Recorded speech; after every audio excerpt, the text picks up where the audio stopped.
A woman coming up to the stage. Like, yes, y'all trying to be men. Having a woman up here. Period. And her name is Mama Eve.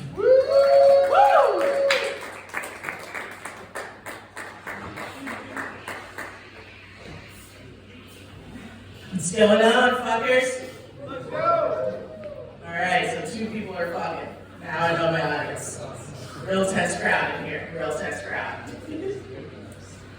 I get very uncomfortable when a white person does an African accent better than me. Like, how much time did you spend on that accent? Why did you spend any time on that accent? I lived surrounded by that accent for 20 years, but you're telling me if you put my voice compared to your voice, it's your pale ass that sounds like you come from the depths of Nigeria and not me? Come on now. Make it make sense. I know if you're practicing that accent, you're definitely saying nigga during them songs. Y'all ain't slick. Y'all ain't slick. I see you. See you for who you are.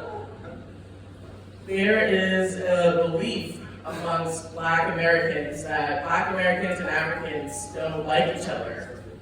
It's definitely one-sided beef. Have you ever met a Nigerian? We walk into every club teeth first. Hello? I am here to make friends with everybody. Yo, come here. Real friends now. Come here.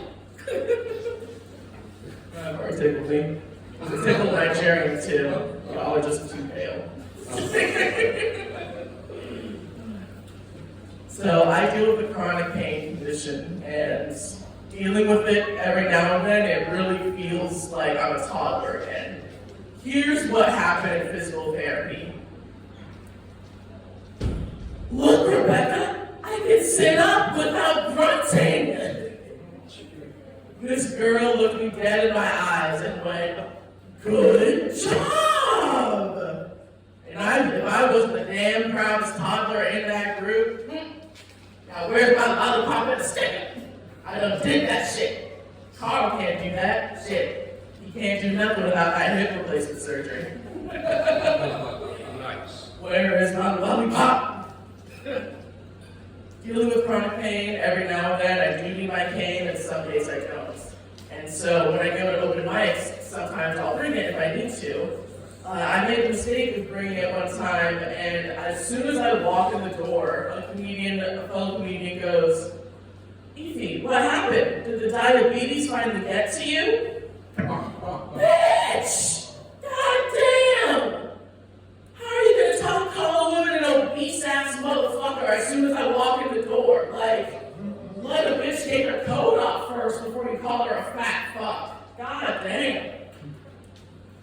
Other than thinking it's diabetes, I generally don't tell people I'm disabled for a few reasons.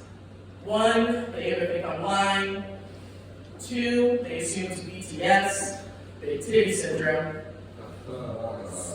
Or 3, they assume that I don't know the definition of disability.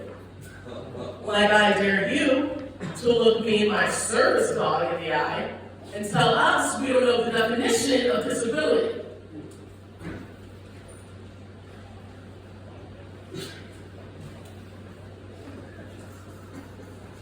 She has been cremated though, so it's gonna be a bit tough to do. But I had to make the task a challenge. The way life's a challenge for me every day. Life is hard. Yeah, I know I'm a big bitch. Whenever I bring up the topic of weight, people always want to say, "Oh, but you're not even that big. What do you mean you're fat? Hold up. Bitch, shut the fuck up." You know damn well my chubby ass was picked on in grade school. Shit, fast forward to the now, I can't even post a video on TikTok without someone commenting about a fat Albert reboots. Like, just rude as shit.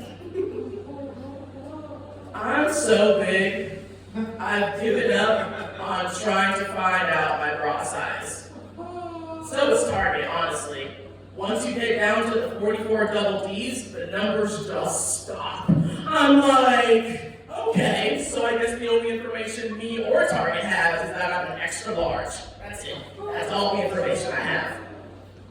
And when I tell women that I don't know my bra size, They always want to whisper in your ear, go to Victoria's Secret. Victoria's Secret will give you free sizing. Go to Victoria's Secret. Bitch, the secret is out. They don't cater to big bitches. Like, it doesn't matter how big the cup size is. The waistband is for size 2. And honey, I wasn't in a size 2 when I was 2. So I'm going to need them to get a plus size section quickly.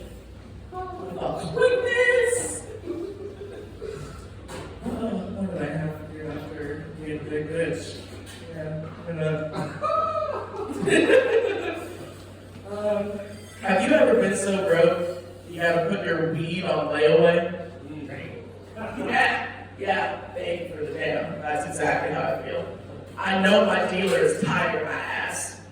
Bitch, another $3 installments? Fuck! Keep hustling like this, maybe you can pay off that 8th by January. God damn. It's like, thanks for still selling to me. Appreciate it. You'll get that $3 next week. If things don't happen, you know. Sometimes a woman's gotta buy a little something nice for herself. A whole $3. Based on how y'all are not passing the blunt, I'm worried about how much weed you're wasting when you smoke alone. There's a lot of weed getting burned, not a lot of weed getting smoked, and it hurts my heart. No jokes, just concern. Just pure concern. Make some noise if in high school you were part of like a debate team or Model UN. Woo! Were you actually? No. Alright, so I'm the biggest nerd in this bitch. Awesome, awesome. Well, if you don't know, basically in Speech and Debate Model UN, you talk a lot about worldwide issues. Whether it's about reducing the carbon footprint of the environment or human rights. There was this one time that I was at Model UN that made me realize that this was my first taste at an open mic. So in this meeting, we were talking about the issue with ISIS in the Middle East and trying to find solutions on how to get through it. I kid you not, this girl gets on stage and has the nerve to say, here's what we gotta do. We gotta turn is into a was. Bitch, what? You're talking about a terrorist group like it's a cute nickname? Come on now. Gotta turn is into a was. I laughed my ass off, but I clearly did not vote for her resolution. I've learned as a comedian that you really can't isolate your audience. I've made that mistake a time or two. There was this one time I was making a joke about white people, a different one you guys haven't heard. And what haven't you done? Are you kidding? And fuck, what was I saying? He said, what did we do? Oh man, something about white people. Fuck. Oh yeah, not isolating your audience. So I made the mistake of isolating my audience a time or two. There was this one time I was making a different joke about white people, one you haven't heard, and before I could get to the punchline, this woman was clapping like profusely, like so loud I couldn't get the punchline out. I screamed, was just like, why are you clapping? Weren't you proudly German 2 sets ago? Like, I'm making fun of white people, yet you're proudly white and you're clapping. I guess that's just duality. Clap on, girlie, clap on. Yeah. Early, yeah. So I am unemployed. Who saw it coming? I'm unemployed. Who saw it coming? And so I have an employment specialist who's helping me find work to make it a little bit easier, not that it ever is. And so I met with her a few weeks ago, but I was in the groove of like writing notes for like my next show. I was like feeling the inspiration, it was coming out of me, and then she like interrupted me, and I know this is gonna sound pompous as all hell, but this is the best analogy that I can give it.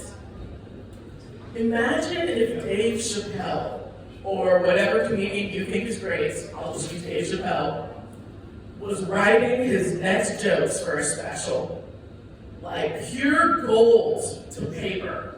And then he gets interrupted for a Zoom meeting about updating his Indeed profile? Like, no. Let man write the genius.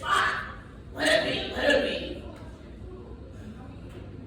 I am not a big fan of change. And I don't like people's reactions when I tell them that. I was like, oh, change is a part of life. I don't give a fuck. Change is just so annoying. Like, I get it, it's necessary, but it affects me on a molecular level. Here's what I mean. I mean that my digestive system is currently going crazy because I switched ice cream brands the wrong way. It's Haagen-Dazs to Drumstick, not Drumstick to Haagen-Dazs, and my body knows the difference. That's what I mean when I say I don't like change. Jesus. I will leave you guys with this one story. A few years ago, when I still had a roommate, not so much a roommate, we were sharing a kitchen, but we were close. Yes, we were close, and her mom was coming to visit. But when her mom came, she was still at work. But I was just sitting outside of our apartment building, just chilling as I do. And I've never seen photos of her, she's never seen photos of me. She walks right up to me and goes, "Are you Evie?" I said, "Yes." She was like, "Oh, I'm Katie's mom." I was like, "Oh, how'd you know it was me? Because I'm black?" She was like, "No, because you're dressed in only a bathrobe and you have a dog."